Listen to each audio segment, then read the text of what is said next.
त्याला सहज दिला असं तुम्हाला वाटतं का? सहज दिला का? नाही. पाप पुण्य करून जन्म येतो प्राणी. माणूस हा जन्माला आला जेव्हा पाप आणि पुण्य सारखं झालं. पाप आणि पुण्य सारखं झाल्यावर आपल्याला मनुष्य देह मिळतो. पाप जास्त झालं तर आपल्याला नरक मिळतो, पुण्य जास्त झालं तर स्वर्ग मिळतो. पण आपल्याला हा मनुष्य देह मिळाला, पाप आणि पुण्य सारखं झालं. भगवंताला म्हणाला चला याला मनुष्याचा देह द्या. म्हणजे ह्या किती जन्मापासून आपलं साठा असेल ना. जन्मोजन्मी आम्ही बहु पुण्य केले, तेव्हा या विठ्ठले कृपा केली. किंवा अनंत जन्माचं पुण्य आपलं साठत राहिलं. आणि पाप तर असतच, पुण्य करावं लागतं. पाप तर पदोपदी घडतंय.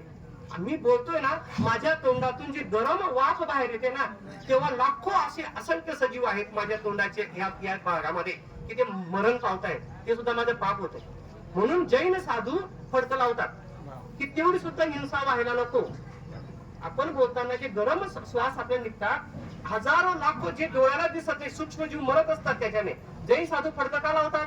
ते विचारलं का त्यांना? तेवढी सुद्धा हिंसा होऊ नये म्हणून ते फडक लावतात असं, आणि चालत राहतात. म्हणजे हे पाप आपल्याकडून नकळत होत असतं. ते आपण केलं नाही, नकळत होतं. मग म्हणून आपल्याला पुण्य संचय करावा लागतो. आपण अनेक जन्मामध्ये पुण्य संचय केला असेल, पाप पुण्य सारखं झालं असेल आपलं, आणि म्हणून आपल्याला देवानं सांगितलं चला भाऊ आता यांना माणसाचा जन्म द्या आणि इथं पाठवा. मग इथं येऊन आपण काय करायचं? ज्ञानोबा म्हणतात, इथं येऊन तुम्हाला जे प्राप्त करायचं आहे ते प्राप्त करण्यासाठी तुम्हाला माणसाचा जन्म. कशासाठी आलो? कशासाठी ही दिंडी आहे? मग हेच आपल्याला कळत नाही. हे कळून घेण्यासाठी सद्गुरू आहे. हे सगळं समजण्यासाठी सद्गुरू आहे. गुरु तर सगळे आहेत. अगदी बालपणापासून आई माझा गुरु. पहिला गुरु आई, दुसरा वडील, तिसरा शाळेचे शिक्षक, चौथा समाज, आजूबाजूचे लोक, हे सगळे आपले गुरु आहेत. गुरु म्हणजे दत्तात्रेयांनी 24 गुरु केले.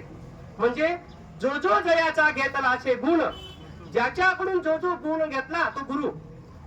मग सद्गुरू कशाला म्हणायचं? जो आपल्याला जन्म मरणाच्या फेऱ्यातून कसं मुक्त व्हावं हे सांगतो तो सद्गुरू. मग जन्म मरणाच्या फेऱ्यातून मुक्त होणं म्हणजे काय? आपण तर म्हणतो शेवटची पाळी एक मनुष्य जन्म, चुकली या वर्म फेरा पडे. हा शेवटचा जन्म आहे. मी नेहमी सांगतो हा शेवटचा आहे. शेवटचा प्राणी माणूस बनवला. त्यासाठी बनवला की तुला इथून मुक्त व्हायचं आहे. मुक्त होणे म्हणजे काय? बघा, नदी असते, नदी, नदीचा जन्म कुठून? समुद्रातून. मग नदी म्हणजे समुद्र, बरोबर.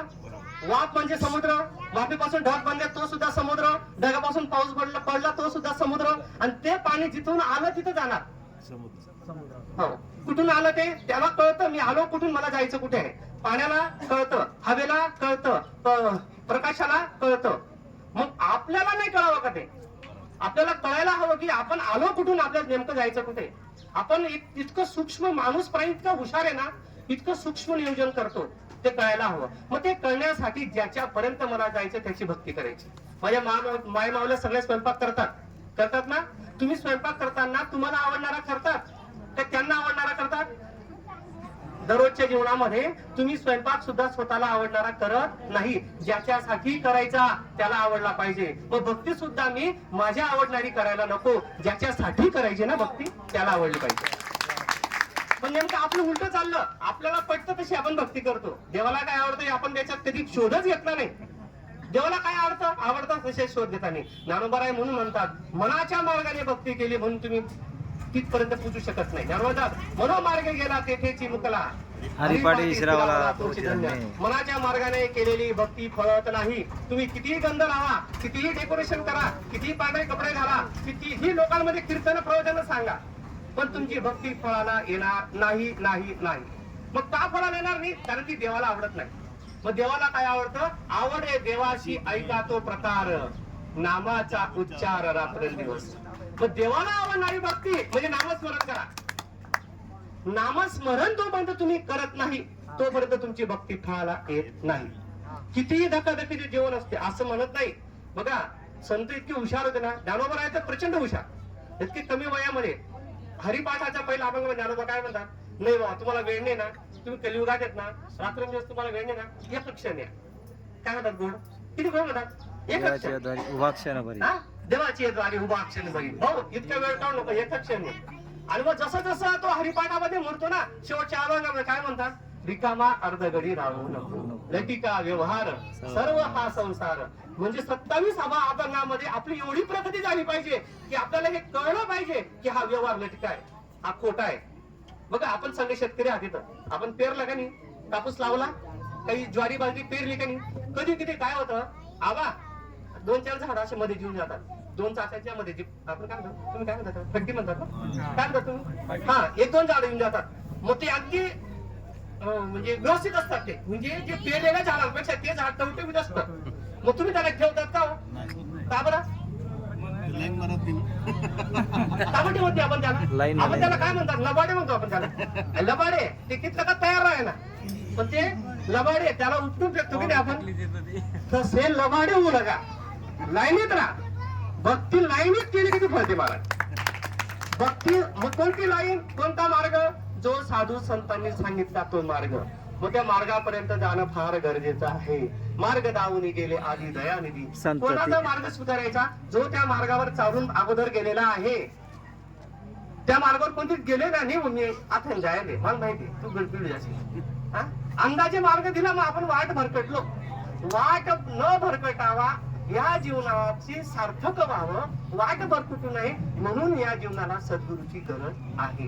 आणि ज्यांनी सद्गुरू केला त्यांना सद्गुरूचं महत्व आहेच. पण ज्यांनी अजून केला नसेल सद्गुरूचं महत्व, आम्ही बिलकुल असं म्हणणार नाही की आमचा सद्गुरू करा, बिलकुल म्हणणार नाही. पण गुरु करावा बडकट, त्याचे धरावे मनगट. प्रश्न करा 2, ती तू कोण आणि मी कोण. सगळ्यात मोठी क्रांती झाली 700 वर्षापूर्वी. एका लहानशा मुलाला प्रश्न पडला, मी कोण आहे. त्याला का कधी विचार काय होतं ज्ञानोबांचं वय. ज्ञानोबांना लहान वयामध्ये प्रश्न पडला, मी कोण आहे मी हा कोण, करावा विचार म्हणे ज्ञानेश्वर निवृत्तीचा. आणि मग त्यांना मार्ग सापडला. मग जेव्हा तुम्ही मंथन करणार तेव्हा म्हणणार याच बरोबर आहे. तुम्हाला आग्रह करून बळजबरी आणून आम्हाला संख्या वाढवायची नाहीये, संख्या वाढवायची नाहीये. गर्दी चाहिए, गर्दी नको पाहिजे आम्हाला. एकदा का तुम्हाला कळलं की हा मार्ग मला तिथपर्यंत घेऊन जातोय, 100% तुम्ही येणार म्हणजे येणार. आम्हाला गॅरंटी आहे, आम्हाला गॅरंटी आहे. आम्ही फक्त मार्ग जे माझ्या साधू संतांनी सांगितलं तो मार्ग सांगण्याचा प्रयत्न पुढे आहे, दुसरं काहीच नाही. मग तो प्रश्न कधी स्वतःला विचारला का हो? आजही त्या प्रश्नामध्ये एवढी ताकद आहे सर. आजही एकांतात बसून हा प्रश्न स्वतःला विचारा, मी कोण आहे. शेवटी तुम्हाला शून्य राहिल्याशिवाय तुम्हाला उत्तर एकच मिळेल, शून्य शेवटचं. तुम्ही भरपूर उत्तर देणार स्वतःला, आणि स्वतःला जेव्हा माणूस उत्तर देतो ना, एक उत्तर डबल दे नाही, रिपीट देत नाही. मी अमुकचा मुलगा, तमुकचा पती, तमुकचा नवरा, मी शिक्षक, डॉक्टर, सगळे प्रश्नाचे उत्तर देणार. शेवटी एक वेळ असेल तुम्हाला त्या प्रश्नाचं उत्तर मिळणार नाही, तो खरा तुम्ही. ज्या वेळेस तुम्ही शांत होणार तेव्हा तुम्ही संत होणार. जेव्हा तुम्ही शांत होते तुम्हाला त्या प्रश्नाचं उत्तर कळत नाही तोपर्यंत नाही. तोपर्यंत सगळ्या उपाधी आहेत. आणि या उपाधीमध्ये जे आहे, या उपाधी माझे गुप्त चैतन्य असे सर्वांगत. हे चैतन्य तुमच्या आमच्यामध्ये सगळ्यांमध्ये आहे ना. साधू संतांचे उदाहरण कीर्तनातून आम्ही नेहमी देतो ना. नामदेवरांना याच्यामध्ये दिसला, नाथांना याच्यामध्ये दिसला, अमुकला याच्यामध्ये दिसला. आम्हाला आपल्याला कमी माणसात तर दिसला पाहिजे की नाही. तिथपर्यंत जाणं तर दूर आहे ना. अरे बाबा माझ्यासारखे 2 हात 2 पाय, कान नाक कान डोळे सगळं आहे, मग त्याच्यात मी माझ्यात जे आहे ते चैतन्य त्याच्यामध्ये आहे ना.